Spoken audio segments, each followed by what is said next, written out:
کہ یہ اتنا افسوسناک، اتنا دلخراش اور اتنی گھناؤنی حرکت ہو گئی ہے کہ جس سے ہم سمجھتے ہیں کہ گلگت بلتستان کے چہرے کو مسخ کرنے کی کوشش کی گئی ہے۔ مینٹل ایشوز ہوتے ہیں لوگوں کے، ان کو بھی نفسیاتی علاج کو، نفسیاتی بیماری کو ہم اتنی آسانی سے ایکسیپٹ نہیں کرتے ہیں۔ بسم اللہ الرحمن الرحیم۔ السلام علیکم ناظرین، گلگت میڈیا نیٹ ورک کے ساتھ میں ہوں آپ کا میزبان طاہر رانا۔ ناظرین، گزشتہ دنوں گزر میں ایک انتہائی افسوسناک واقعہ رونما ہوا۔ ایک 15 سالہ بچی کو زیادتی کے بعد قتل کیا گیا۔ ابتدائی طور پر اس واقعے کو بھی گزشتہ واقعات کی طرح خودکشی کا رنگ دینے کی کوشش کی گئی، تاہم بعد میں پولیس تحقیقات کے بعد یہ بات سامنے آئی کہ یہ واقعہ خودکشی کا نہیں بلکہ قتل کا ہے۔ اور اس حوالے سے اگر بات کی جائے پولیس پیش رفت کی تو 4 ملزمان کو گرفتار بھی کیا گیا ہے۔ اسی حوالے سے ہم بات کریں گے۔ ہمارے ساتھ موجود ہیں پاکستان پیپلز پارٹی کے سیکریٹری اطلاعات ہیں میڈم سعدیہ دانش صاحبہ۔ انہوں نے جیسے یہ واقعہ رپورٹ ہوا اس کے بعد سے اس حوالے سے بڑی آواز بھی اٹھائی ہے۔ کیا اس سے قبل جتنے بھی خودکشی کے واقعات ہوئے تھے کیا وہ واقعی خودکشی کے واقعات تھے؟ شکریہ طاہر۔ دیکھیں،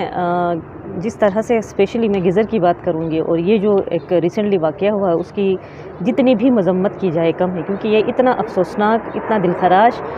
اور اتنی گھناؤنی حرکت ہو گئی ہے کہ جس سے ہم سمجھتے ہیں کہ گلگت بلتستان کے چہرے کو مسخ کرنے کی کوشش کی گئی ہے۔ اور اس کو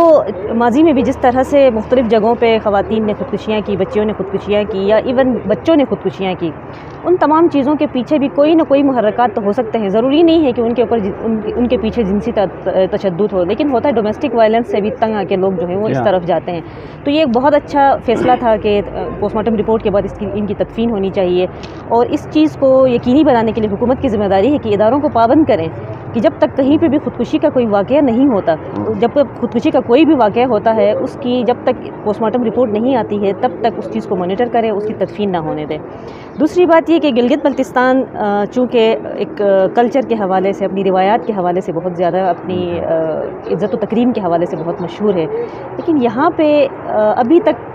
ذہن ہمارا اس چیز کو قبول کرنے کے لیے تیار نہیں ہے کہ اس طرح کی کوئی چیز ہو سکتی ہے۔ لیکن چونکہ سوسائٹی ہے، معاشرے میں ہر طرح کے لوگ موجود ہوتے ہیں، تو اس میں گراس روٹ لیول پہ بھی ریفارمز کی ضرورت ہے۔ اور میں یہ سمجھتی ہوں کہ اسکولز لیول پہ بھی بچوں کو جنسی تعلیم کی ضرورت ہے، اس کی پروٹیکشن کی، شعور و آگہی کی ضرورت ہے کہ کوئی نصاب کے اندر آپ ایسی چیز شامل کریں جس سے بچے کو اپنی کلاس 1 سے یا کلاس 2 سے اس چیز کا پتہ ہو کہ جنسی تشدد ہوتا کیا ہے اور چائلڈ ابیوز کیا ہوتا ہے۔ جب تک ہم شعور و آگہی نہیں دیں گے، اور دوسری مینٹل ہیلتھ کے بڑے ایشوز ہیں معاشرے کے اندر، سوسائٹی میں اس طرح کے کیسز زیادہ تر وہ لوگ کرتے ہیں جن کے مینٹل ہیلتھ کے ایشوز چل رہے ہوتے ہیں، فرسٹریشن کا شکار ہیں۔ تو ہمیں ان دونوں سیگمنٹس کو دیکھنے کی ضرورت ہے۔ جہاں پہ شعور و آگہی کی ضرورت ہے وہاں پہ اس طرح کے لوگوں کو مانیٹر کرنے کی، ان کے ٹائم وقت پر علاج معالجے کی بھی ضرورت ہے۔ تو کیا آپ سمجھتے ہیں کہ جو حالیہ واقعہ ہوا اس کے بعد پولیس انویسٹیگیشن ابھی جاری ہے اور 4 ملزمان گرفتار ہوئے ہیں، آپ سمجھتے ہیں کہ ان کو کفارہ کردار تک پہنچایا جائے گا؟ دیکھیں، اچھی بات یہ ہے کہ اگر تو وہی لوگ پکڑے گئے ہیں تو یہ بہت اچھا اقدام ہے، بہت اچھی پولیس ڈپارٹمنٹ کی ایک بڑی ایفیشنسی اس میں کہوں گی، لیکن اس میں پھر جو بھی تحقیقات کا جو دائرہ کار ہوتا ہے اس کو کس لیول تک بڑھانا ہے اور کس حد تک، تاکہ یہ لوگ جو ہے وہ اکاؤنٹیبل ہو سکیں، ان کو کس طرح سے جواب دہ بنا سکتے ہیں، یہ سارا پروسیجر جو ہے وہ پولیس کے ہاتھوں میں ہے۔ جب تک پولیس کے ہاتھوں میں ہے اس چیز کو یقینی بنائیں کہ جو ان کی جو تحقیقات ہیں وہ کسی بھی دباؤ میں آئے بغیر، کسی بھی مصلحت کا شکار ہوئے بغیر اگر یہ کرتے ہیں، اس کے بعد آتا ہے عدلیہ کا معاملہ ہو۔ تو عدلیہ سے بھی ہم یہی گزارش کرتے ہیں کہ جس طرح سے زینب کے کیس میں اس کا جو کلپرٹ تھا اس کو سزا جس طرح سے ملی ہے، اس کو ہینگ کیا گیا، اسی طرح سے گلگت بلتستان کے اندر پیش آنے والے اس واقعے کو بھی ایک ٹیسٹ کیس بنایا تھا کہ گلگت بلتستان کے اندر اس طرح کی سوچ رکھنے والے لوگ جو ہیں وہ عبرت حاصل کر سکیں۔ اچھا، اگر ہم اگر دیکھتے ہیں کہ واقعی وہ جو مجرم ہے وہ پکڑا جاتا ہے تو اس کی آپ کیا سزا تجویز کریں گے؟ دیکھیے، وہ قانون کے تحت اس کی جو سزا ہے وہ تو ڈیفائن ہے پہلے سے، بنی ہوئی ہے۔ سینٹیمنٹس ہے لوگوں کے، لوگ کہتے ہیں کہ انہیں ہینگ کیا جائے، عبرت کا نشان بنایا جائے۔ اس طرح کی چیز میں ہینگ کرنا بھی، میرے خیال سے تو ہینگ کرنا بھی بہت چھوٹی سزا ہے ان کے لیے، اس طرح کی سوچ رکھنے والے لوگوں کے لیے، اور اس طرح کے جرم کے مرتکب افراد جو ہے کسی بھی طرح سے رعایت کے مستحق نہیں ہیں۔ اس کے علاوہ جو ہے وہ بہت سارے ایسے واقعات بھی ہیں جس میں پسند کی شادی نہ ہونا، پھر ڈومیسٹک وائلنس کے واقعات ہیں، ان کی روک تھام کے لیے گورنمنٹ کو کیا کرنے کی ضرورت ہے؟ دیکھیے گورنمنٹ کو تو ظاہر ہے، میں نے ابھی پہلے بھی بتایا کہ گراس روٹ لیول پر جو ہے چیزوں کو ایڈریس کرنے کی ضرورت ہے کہ ایک تو ڈومیسٹک وائلنس بل جو ہے وہ اسمبلی سے پاس نہیں ہوا ہے، اس کو پاس کرنے کی ضرورت ہے، اور اس کی امپلیمنٹیشن ضروری ہے۔ صرف بل پاس کرنے کے بعد اس کو اس طرح سے چھوڑ دینا کسی چیز کا حل نہیں ہے، اس کی امپلیمنٹیشن، اس کے ساتھ ساتھ جو ایک گزر والی سائڈ پہ میرے خیال میں غربت بھی،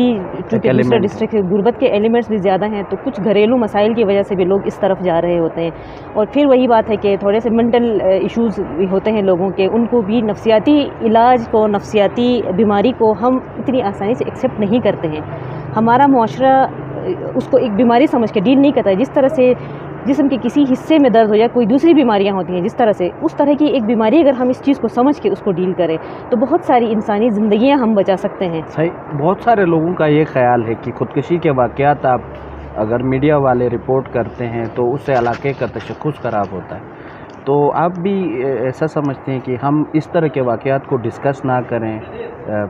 کیا سمجھتے ہیں آپ؟ نہیں، دیکھیں اس میں تو میڈیا کی سب سے بڑی ذمہ داری یہی ہوتی ہے کہ اگر کہیں پہ کوئی ایسا واقعہ ہوتا ہے تو آپ اس کو باقاعدہ رپورٹ بھی کریں، اس کے حوالے سے لوگوں تک خبر بھی پہنچائیں، اور شعور و آگہی کے لیے میڈیا کا ایک بہت بڑا کردار ہے۔ اگر یہ چیزیں سامنے آئیں گی تو ان کی روک تھام ہو سکتی ہے۔ اگر اسی طرح سے خودکشی کا واقعہ قرار دے کے اس طرح کے کیسز کو دبایا جائے گا، راتوں رات ان کی تدفین کر دی جائے گی، اور میڈیا جو ہے وہ مصلحتوں کا شکار ہو کے رپورٹ نہیں کرے گا، تو پھر معاشرے کیسے ٹھیک ہوں گے؟ یہ معاشرے میں اس طرح کی چیزیں رپورٹ کر کے ان کو بہتری کی طرف لے جانا میڈیا کا ایک بہت بڑا رول ہے،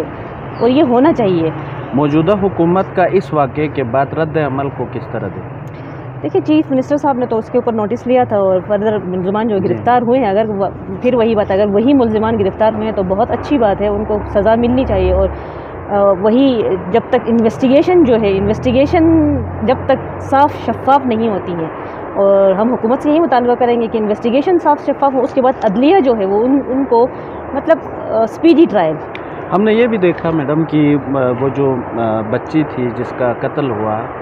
اس کے والد نے کل ایک ویڈیو پیغام میں کہا کہ اس کو انصاف ملنا چاہے، اس کے جو مجرم ہیں وہ پکڑے جائیں اور ان کو قانون کے کٹہرے میں لایا جائے۔ تو صرف اس کو انصاف اسی طرح ملے گا کہ چونکہ اس نے کہا میری 4 بیٹیاں اور بھی ہیں اور ایک ہی بیٹا ہے جو رینجرز میں ہے، تو حکومت کو کیا اور کرنا چاہیے اس فیملی کے ساتھ، اس کے ریلیف کے لیے؟ دیکھیں اس فیملی کے، چونکہ میں نے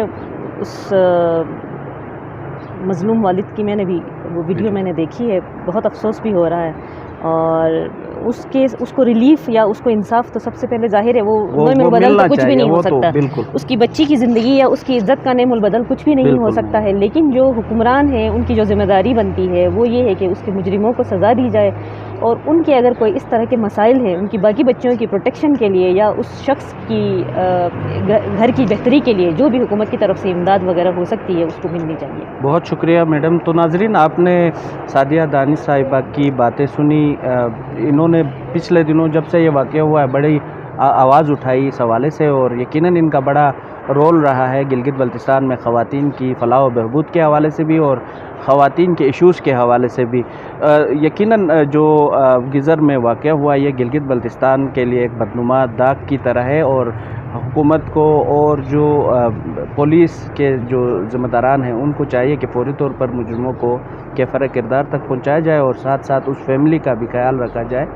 جو کہ اس واقعے کی وجہ سے متاثر ہے۔ اسی کے ساتھ اپنے میزبان طاہر رانا کو اجازت دیجیے۔